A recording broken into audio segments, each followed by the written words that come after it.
The Grand Assembly was suffocating with silence. Hundreds of alien delegates sat frozen, their varied forms, scaled, furred, armored, stiff with unease. At the center of it all, Captain Elias Monroe leaned back in his chair, arms crossed, a smirk playing at his lips as the question hung in the air like a noose tightening around every throat in the chamber. Why are humans the only species that evolved without natural predators? The xenobiologist, Dr. Caravallis Thulin, had asked it with such conviction, such innocent curiosity, not knowing he had just cracked open a vault that should have remained sealed. Monroe exhaled slowly, savoring the tension, watching the delegates shift uncomfortably. "You think we never had predators?" His voice was a low growl, a blade sliding from its sheath. "No, document. We had plenty." Thulin's bioluminescent eyes flickered, mandibles twitching in confusion. "Then what happened to them?" Monroe let the question hang, let the weight of it press into the room like a slow-moving execution. Then, with the casual cruelty of a man dropping a guillotine, he answered. "We killed them." The silence that followed was absolute. Some species had outlived their predators. That was normal. But extermination? The thought was repulsive. Monroe watched the reactions unfold, the disbelief, the quiet horror, the nervous glances exchanged between species that had spent generations coexisting with threats. He leaned forward, the smirk vanishing, voice dropping to a whisper that somehow carried across the chamber. "Every last one of them." Thulin's breath hitched. "You mean, all of them? Gone?" Monroe's fingers drummed against the steel of the table. "Saber-toothed cats. Dire wolves. Giant eagles that could snatch a child from a village. Hell, we even had things in the ocean bigger than your warships. Megalodons. Leviathans. Things with teeth longer than a man. Gone. Hunted. Wiped out. Because that's what we do, document. We don't tolerate competition." A reptilian senator scoffed, an unsettling clicking sound from deep in his throat. "This is absurd. No species eradicates its own predators. That is not balance. That is unnatural." Monroe turned his gaze to the speaker, eyes cold and amused. "Unnatural?" He let the word roll over his tongue like venom. "You know what's unnatural? Being prey. We don't do that. We never did. We made sure of it." A murmur rippled through the chamber. One of the insectoid delegates, whose species had evolved under the constant threat of being devoured by larger predators, chittered nervously.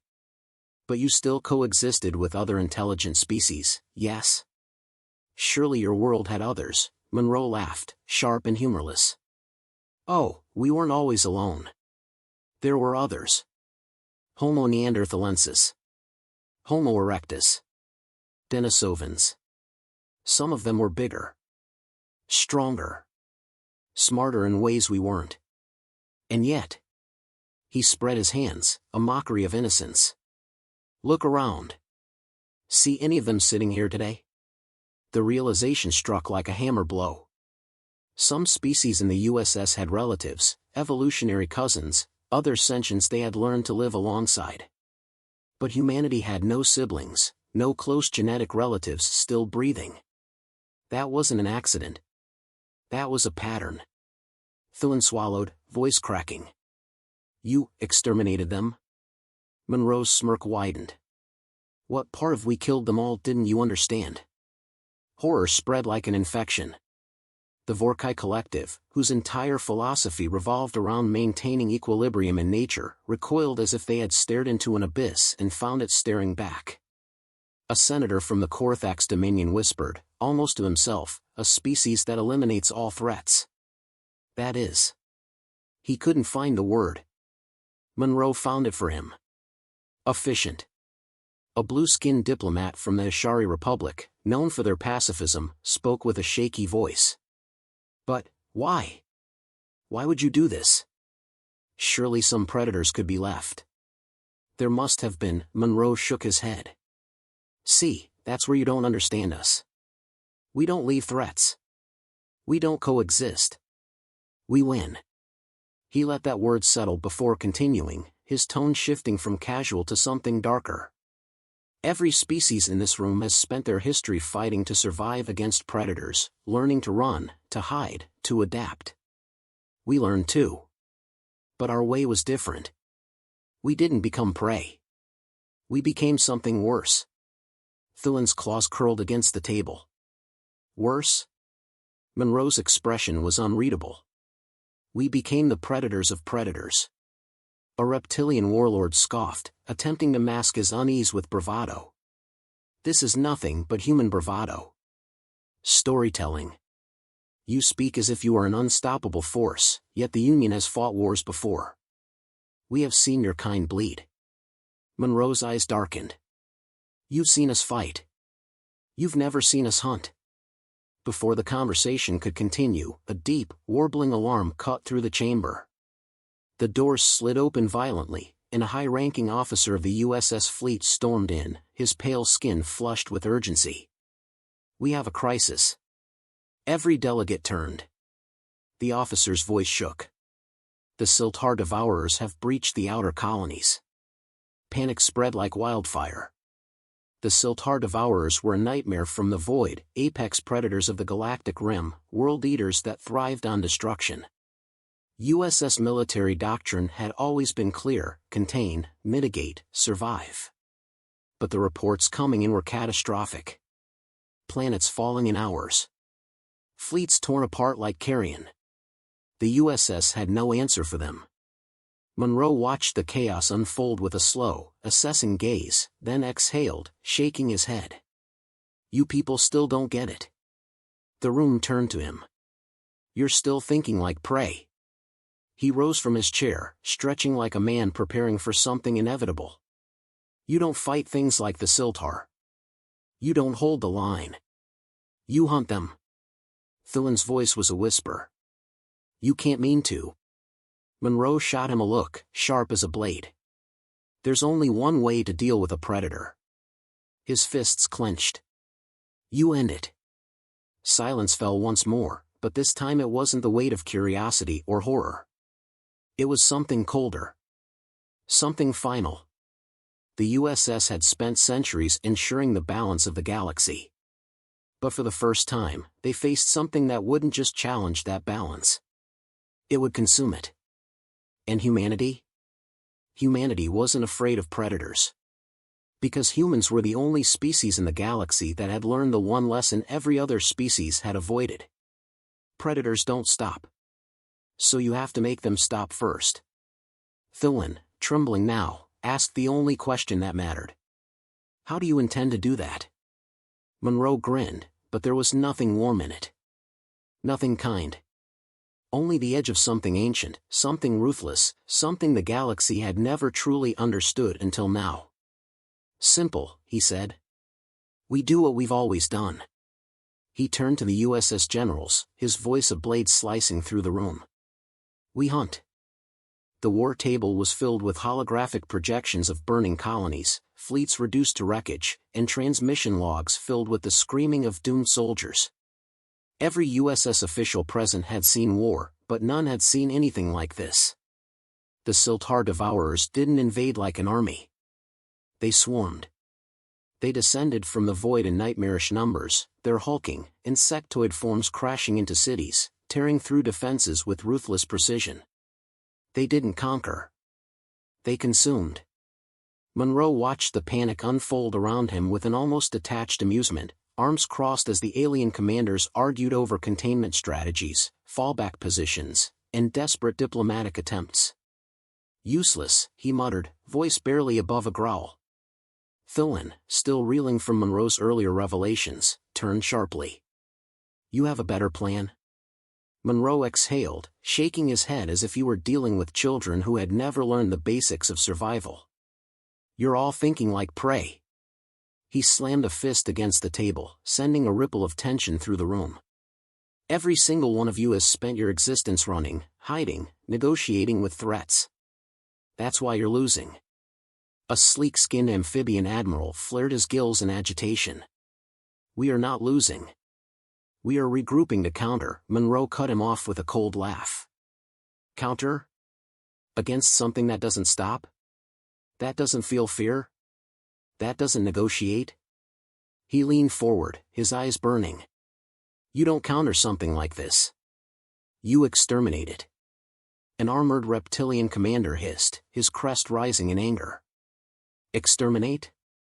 You speak as if these creatures are vermin to be wiped out. That is not the way of the Union. Monroe's gaze was a hammer. And that's why you're going to lose. The chamber erupted in protests. Monroe let them yell, let them fill the space with their moral outrage, their civilized debates, their meaningless hesitations. He'd seen this before. A species too comfortable in their illusion of peace, too afraid to acknowledge that not everything in the universe could be reasoned with. He had no patience for it. When the noise finally died down, Monroe's voice was the only thing left.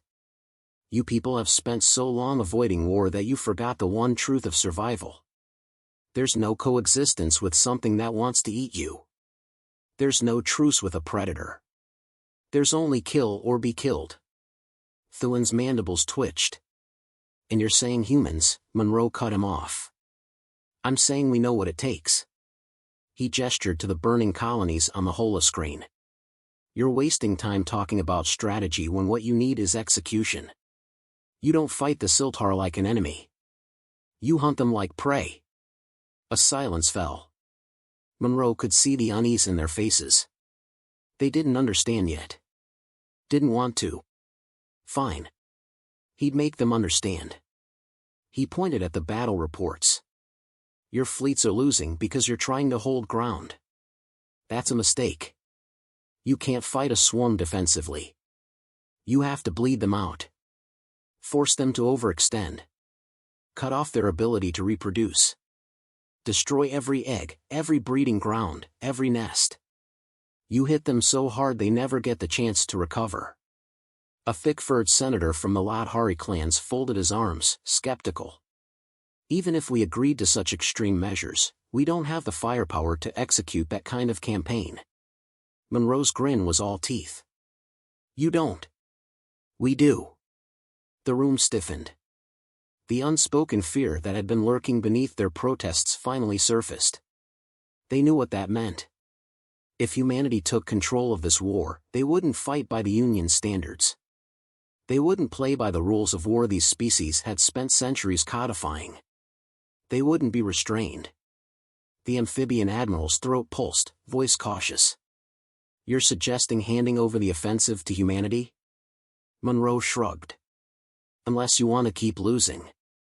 Another round of protests erupted, but Monroe ignored them, turning his attention to the hollow projection, analyzing fleet movements, Siltar swarm behavior, looking for the cracks, the patterns. The Siltar weren't invincible. They were just an apex species used to being the strongest in the food chain. That was their mistake. They had never met humans. A sleek, crystalline diplomat from the Varan Enclave raised a trembling voice.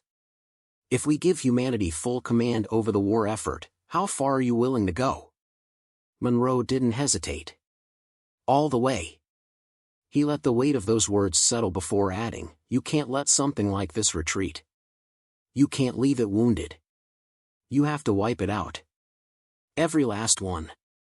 The room was heavy with fear now, but it was a different kind of fear than before. Before, they had feared the Siltar. Now, they were afraid of what it would take to stop them. Monroe met their gazes one by one, letting them see what he was. Not a diplomat. Not a commander bound by their fragile rules. He was a killer. And he would get the job done. Thuan, quieter now, eyes filled with something unreadable, asked the question no one else would. And when the Siltar are gone? What happens then? Monroe smiled, slow and deliberate. Then you can go back to pretending monsters don't exist. The vote was not unanimous, but it didn't have to be. The USS officially handed control of the entire war front to the Terran coalition. From that moment forward, humanity would lead the campaign against the Siltar devourers. And for the first time, the galaxy would see what it meant when humans went to war. The war began in silence. Not the silence of diplomacy, not the silence of contemplation, but the silence of certainty. Humanity did not enter wars with hesitation. When the USS handed the war front to them, there was no council debate, no hesitant strategizing, no half measures. There was only execution. Monroe stood in the command center of the Black Maw, the flagship of humanity's war fleet, watching the data stream in real time. The Siltar devourers were spreading, pushing deeper into USS space, their endless swarms overwhelming outposts, fleets, entire planets. The aliens had tried everything. Defensive formations, blockades, high-powered energy bombardments. All of it failed. The Siltar didn't fight like an army. They didn't wage war. They consumed. Monroe didn't fight wars either. He ended them. He watched the projections, his expression unreadable, while the USS officers stationed on his bridge watched him. They didn't understand what they were about to witness. Monroe turned to his second-in-command, Colonel Vasquez, a seasoned officer who had fought in every major conflict humanity had waged beyond Sol. "You ready?" Vasquez smirked. "Born ready." Monroe turned his attention back to the officers. "Take notes," he said, voice sharp as a blade. "You're about to see how a real hunt begins." Humanity's first strike came without warning, without ceremony, without any of the theatrics the USS had relied on. It came with fire. The Carthan 5 nesting grounds, a Siltar breeding world, was the first target.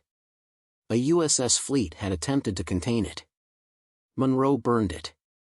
The USS had tried to set up defensive positions, hold their ground, repel the creatures like a traditional invasion. Monroe's forces dropped from orbit, setting the atmosphere ablaze with coordinated shock and awe strikes, firebombing entire breeding tunnels, collapsing their underground hives before the first wave of Siltar could even react. USS officers watched in stunned horror as entire ecosystems were exterminated in minutes. There were no battle lines, no counteroffensives, no honor-bound engagements. Humanity didn't engage in warfare. They engaged in annihilation. Monroe watched the feed, his face impassive as the live video showed Siltar eggs burning, their hatchlings screeching as they were vaporized before they could even develop their first limbs. A reptilian general from the USS command contingent on board stepped back, his scaled face pale. This is beyond war." Monroe didn't look at him. "No, this is exactly what war is. You people have just been playing pretend for too long." The USS still didn't understand. They still thought in terms of engagement. But this was not an engagement. This was an eradication campaign. The next strike came at Ruther Prime, a USS-controlled world that had been overrun. The USS had tried for weeks to evacuate survivors, to hold cities, to stage counteroffensives. Monroe didn't. He dropped orbital payloads on entire Siltar-infested zones, erasing them from existence. The USS had spent months losing ground to the Siltar. Humanity took it all back in days. It wasn't just the weapons. It wasn't just the firepower. It was the mindset. The USS fought like people who had something to lose. Humans fought like people who had nothing left but the will to kill. Monroe didn't just lead battles. He orchestrated hunts. His forces tracked Siltar migration paths, found their weak points, cut them off from each other, isolated broods, starved them out, baited them into traps, turned them against one another. In every other USS war, battles had been measured in weeks, months, years. Humanity measured them in hours. The USS leadership was beginning to understand. They didn't like it, but they understood. They had spent too long treating the Siltar as an unstoppable force, trying to weather the storm. But the moment humans entered the fight, the Siltar weren't a storm anymore. They were prey. The USS officers assigned to Monroe's fleet began to fear what they were witnessing. Some called it genocide. Others called it necessary. It didn't matter to Monroe. The only thing that mattered was winning. On the fifth day of the offensive, Admiral Kyrex, one of the senior commanders of the USS fleet, finally snapped. He stormed into Monroe's command chamber, his elongated form tense with barely contained rage. "This is madness. His voice was a mixture of anger and fear. We gave you control to protect our people, not to commit mass extermination. Monroe, sitting casually at the war table, didn't even blink. You wanted results. I'm getting them. Kyrex's claws scraped against the metal floor. There are other ways. Monroe exhaled, shaking his head. No. There aren't. Kyrex's mandibles clenched. The Union does not condone the complete destruction of a species. Monroe finally looked at him, eyes cold as deep space. That's why the Union was losing. The air froze. Kyrex recoiled slightly, but Monroe wasn't finished. You people have spent centuries pretending that everything in the universe can be balanced, that there's some civilized way to fight monsters. But let me tell you something, Admiral. Monroe leaned forward, voice dropping to something low, sharp, and final. You don't coexist with something that wants to consume your entire civilization. You don't tolerate it. You end it. Kyrex hesitated. The words should have been abhorrent. But the worst part was that he understood them. The Siltar weren't an empire.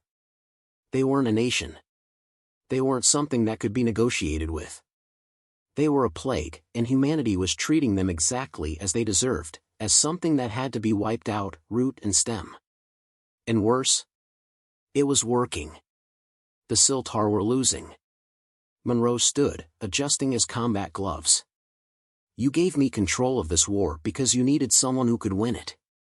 So let me make one thing very clear. He took a step forward, his presence towering, a force of sheer, unrelenting certainty.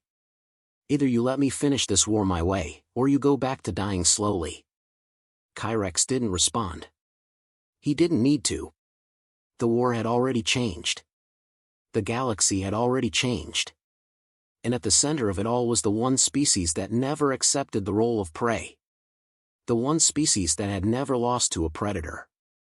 The one species that was showing the rest of the universe exactly what it took to survive. The hunt was far from over. The USS no longer debated whether humanity's methods were too extreme. They no longer questioned Monroe's authority. They had seen the results. The Siltar, once considered an unstoppable force of nature, were now being systematically eradicated. What had once been a war of desperation was now a hunt, and humanity was leading it with ruthless precision. Monroe sat at the war table, reviewing the latest reports. 3 more Siltar nests had been destroyed overnight. Their breeding grounds were being scorched before new waves could spawn. Their supply chains of biological sustenance were being cut off, leaving entire broods to starve. The creatures that had once been unstoppable predators were now prey running out of places to hide. Thuan sat across from him, silent. He had stopped arguing weeks ago. There was nothing left to say. Monroe glanced up from the holodisplay, noting the haunted look in the alien scientist's eyes. You still don't get it, do you? Monroe's voice was calm, almost amused. Thuan exhaled, his bioluminescent markings pulsing in quiet distress. I understand what you're doing. I understand why it's working. I don't understand how you can be so comfortable with it. Monroe leaned back, rolling his shoulders. You think this is comfortable? This isn't comfort, document. This is necessary. Thuan's mandibles clicked. You don't hesitate. You don't doubt. You don't consider alternatives. Monroe's smirk was humorless. You don't consider alternatives when you're putting down a rabid animal. You end it. The USS officers stationed in the command center pretended to focus on their consoles, but they were all listening. They had tried to rationalize Monroe's actions at the start of the campaign, had told themselves that humanity's brutality was just a reaction to the scale of the threat. But now, after weeks of watching how efficiently humans killed, they were beginning to wonder if this was simply what humanity was. Thuan's voice was quiet. Have you ever fought a war where you left your enemy standing? Monroe's expression didn't change. No. Thuan exhaled again. And you never will you? Monroe shrugged. Not if I can help it. An alarm blared. A fleet transmission came through the main channel, the voice on the other end barely containing their panic. The Siltar are retreating. The room went still. Monroe's eyes narrowed. Retreating? He pulled up the tactical feed. It was true. The Siltar were withdrawing from occupied sectors, abandoning worlds they had once swarmed. This had never happened before. The creatures didn't retreat. They consumed, or they died. Monroe's mind raced. They're regrouping, he muttered. Vasquez, standing beside him, frowned. For what? Monroe's fingers tapped the table. A last stand. They know they're losing. They're pulling back to whatever stronghold they have left. Kyrex, still uneasy about Monroe's methods but unable to deny the results, leaned forward. If they're concentrating their forces, that means we have a chance to strike at the heart of them. Monroe's grin was sharp. Exactly. Thulin hesitated. If you hit them there, you could end the war in one final strike. Monroe's voice was steel. That's the idea. Vasquez looked over the projections. But if we're wrong, if they have another trick up their sleeve, Monroe cut him off. Then we adapt. And we kill them anyway. Preparations for the final assault began immediately.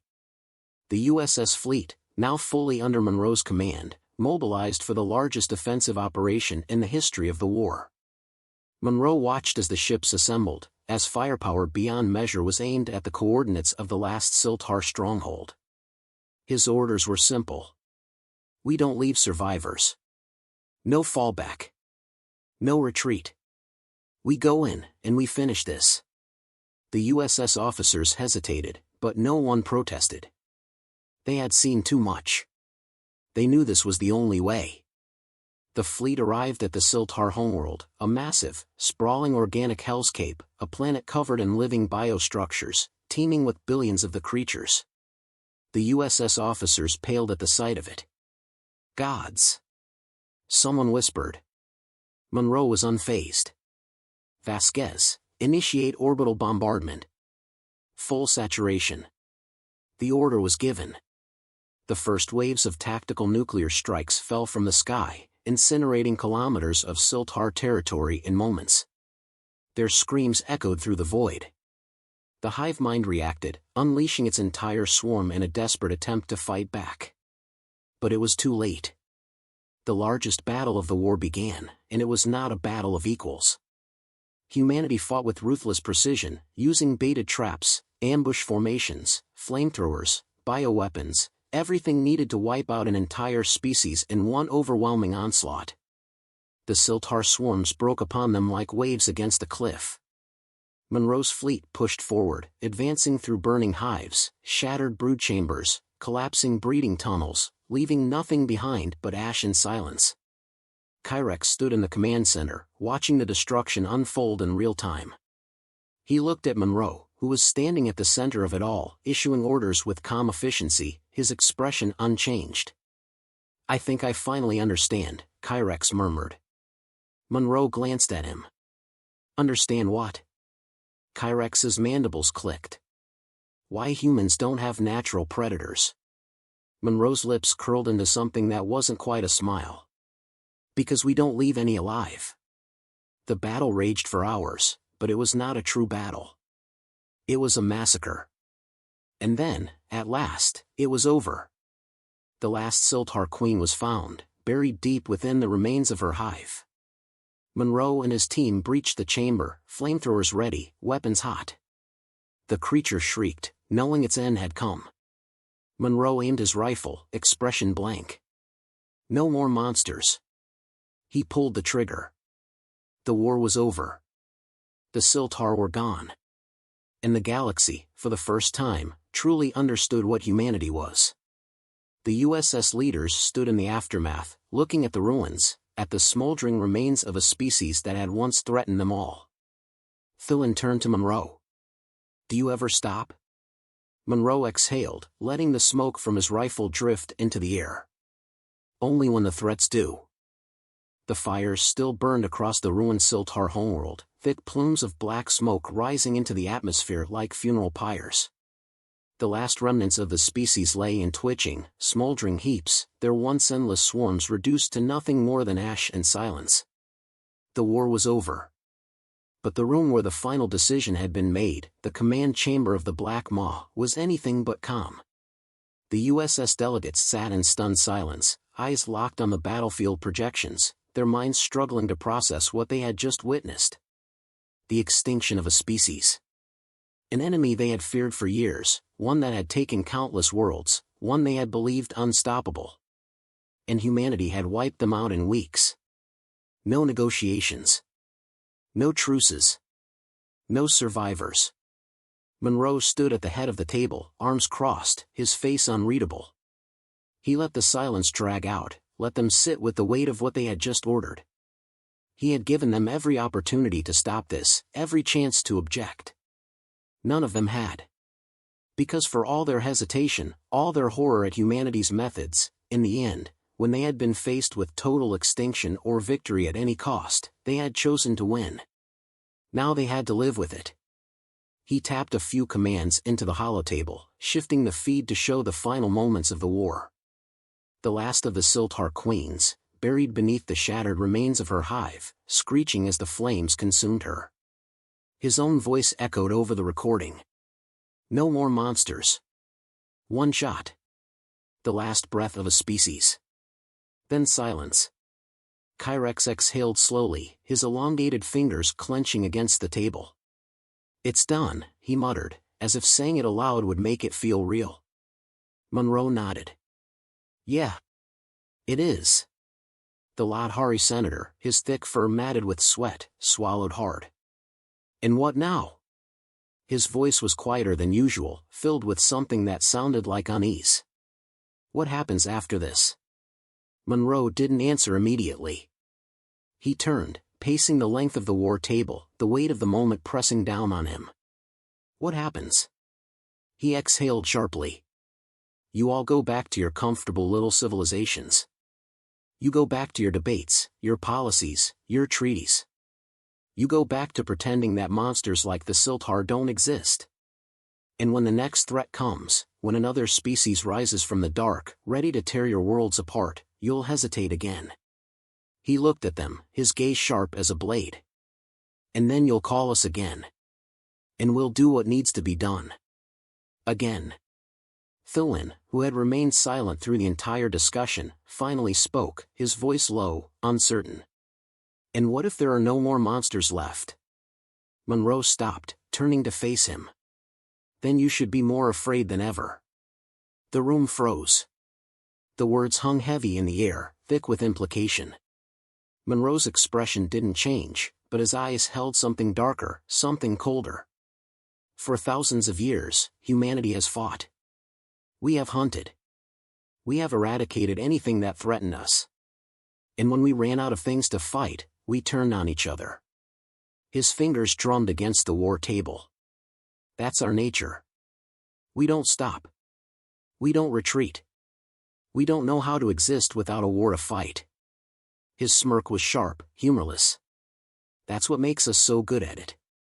The silence was suffocating. The USS leaders shifted uncomfortably, the reality of what Monroe was saying settling deep into their bones. They had seen what humanity was capable of when given an enemy. They had watched a species erased in real time. What happened when there were no more enemies left? Kyrex's voice was quiet. "You say we'll call on you again. That will need you when the next war comes. But what if there is no next war?" His mandibles twitched. "What happens when the galaxy is finally at peace?" Monroe's grin widened, but there was no warmth in it. "Then you better pray something comes along to break it." Thulin stared at him, his mind racing. This was why humans were the way they were. They didn't evolve to coexist. They didn't evolve to endure. They evolved to dominate. To survive at any cost. And if there were no more predators left, they would find something else to hunt. The realization sent a chill through him. "You're saying humanity needs war?" Monroe's smirk didn't waver. "I'm saying humanity was built for it." The chamber remained silent. There was nothing left to say. the war was over. The Siltar were gone. But something else had taken their place. The galaxy had always believed that humans were unique because they had no natural predators. Now, they finally understood why. They didn't have predators. Because they were the predator. And now, the galaxy knew it too.